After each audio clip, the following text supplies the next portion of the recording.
Hello and welcome to my sculpting of a Quicksilver. This is the first Fey creature I've done in a little while, so let's make a start. So initially, I kind of decided that this character is basically going to be all about speed, just hence the name and the look and pretty much everything about her. I mean, even her face is going to have the look of someone who's just, she's been downwind a lot of the time, just moving too quickly, and it's got to stretch some of her features out. She's a very aerodynamic face. Something like that. Certainly stretched her ears out in the end. If you can see, I end up making them ridiculously long. I don't know, maybe at that kind of speed they provide some kind of support for her. I don't know, we'll see.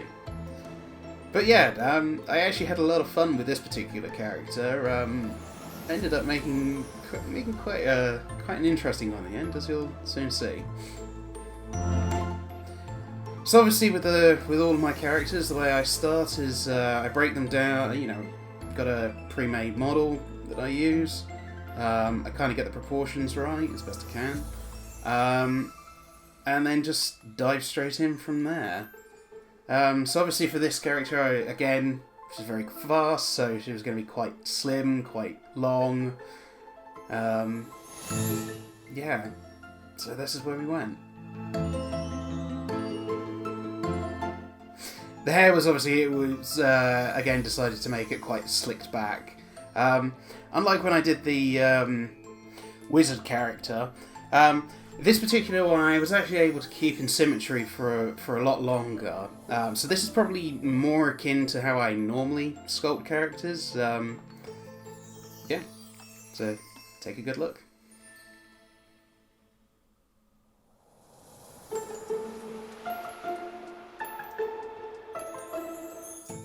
As you can see, for the most part, we just started smashing the body together. I had a rough idea of the kind of clothing I wanted to give her. Kind of, again, she's armoured, but very, very lightly. I did kind of, again, take the trope of, she's very quick and gave her ridiculous eyebrows. I don't know what it is. I seem to have a thing for giving my characters stupidly long eyebrows.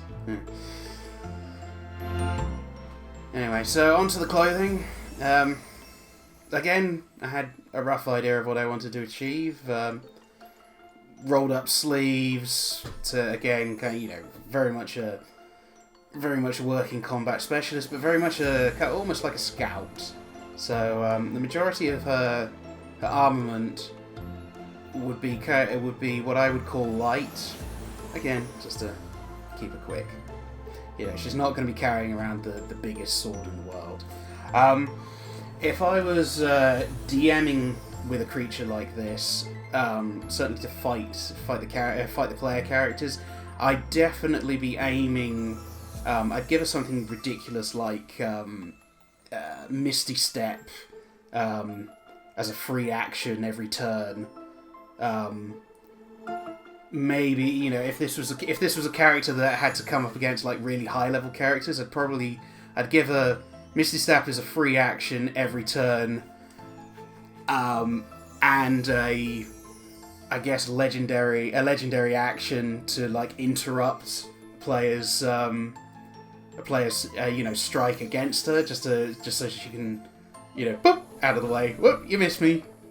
And personality-wise, I'd make her insufferable. I'd make her just the worst character to fight. She's just like, you missed me. You missed me. No, come on. Oh, so close that time. You're just too slow. Maybe I should just put you out of your misery. Something like that. Anyway, so back to the clothing. Really, again, with most Fey characters, I kind of went with the whole leaf aesthetic. So, her collar kind of looks like a leaf. Her corset, body piece, very leafy. Again, her trousers, her leather trousers, I made them very, very, very tight. Again, simple excuse being that she's supposed to be a very fast character, so I was thinking running gear, or at least, modern day equivalent of running gear. The hair, this is again where I start to really refine the shape, and most of the time, once you kind of blocked it out, I actually take the blocks off of each other, making them into separate pieces, which makes it a lot easier to control. I forget where I picked up this technique from, but I vaguely seem to remember it was, I think someone's How to Sculpt like anime characters. And yeah, I kind of worked from there. Unfortunately, I had a bit of a problem with the actual recording, and I lost a chunk of the recording. So my actual posing of this character got lost. So I do apologise. You didn't get to see me pose this particular character. It kind of worked out the way I normally do, where I basically just move all the parts into where I roughly need them, and then smush them together, adding details as I go. So this is the stage where I am just starting to add the details, and yeah, she's looking pretty good so far. Really, just making sure that this kind of leather that she's wearing, or leather cotton that she's wearing, is very, bent in the right places. Because this character is so fine and thin, I decided that I'd have to give her some form of base. There's too little a contact point for her to be able to stand on her own, so I had to give her something. Anyway, so here's the really fun part, and this is something I'm going to try to include in the videos going forwards. I'm actually colouring this miniature, and for the most part what will happen is this miniature will eventually go on sale on my website in colour, for those of you who just want literally something you can quickly buy, put straight on the table and use. But yeah, it was, I'm actually having lots of fun actually painting these characters, because unfortunately my skills at hand painting are non-existent at the moment.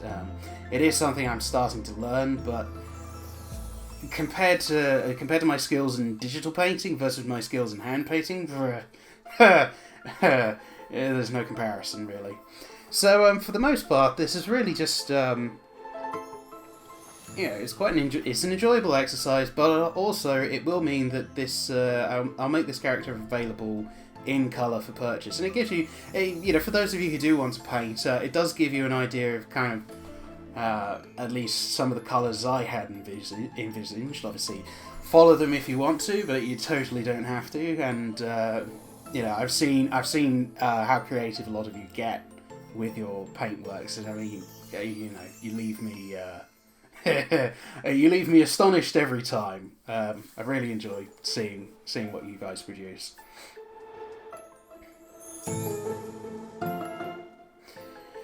So for those of you who are interested, this program is called Substance Painter. I actually got it quite cheaply on Steam. I had some Steam money saved, and a little bit, a few birthday, Steam cards, and I got it on sale. So by comparison, I actually got it very cheaply. It's a very good program to learn for colouring your characters.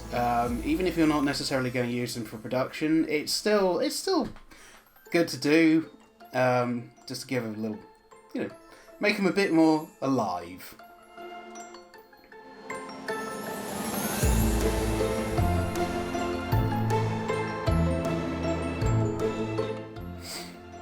Here I just spend a little bit of time, taking a good close look at her, just like anything I want to change. I think for the most part I was quite happy with the look. Nothing really groundbreaking here, but it's still quite a classic character. Here's a lovely little turntable. Again, for those of you who are interested, this was done in Marmoset tool bag. Which is great for displaying your characters. And yeah, She came out really nicely. So yeah, here's my Quicksilver. So as always, please hit that subscribe and like button and the little bell, because I'll be hopefully doing a few more of these in the future. Stay safe, people. Have a good one. Bye-bye.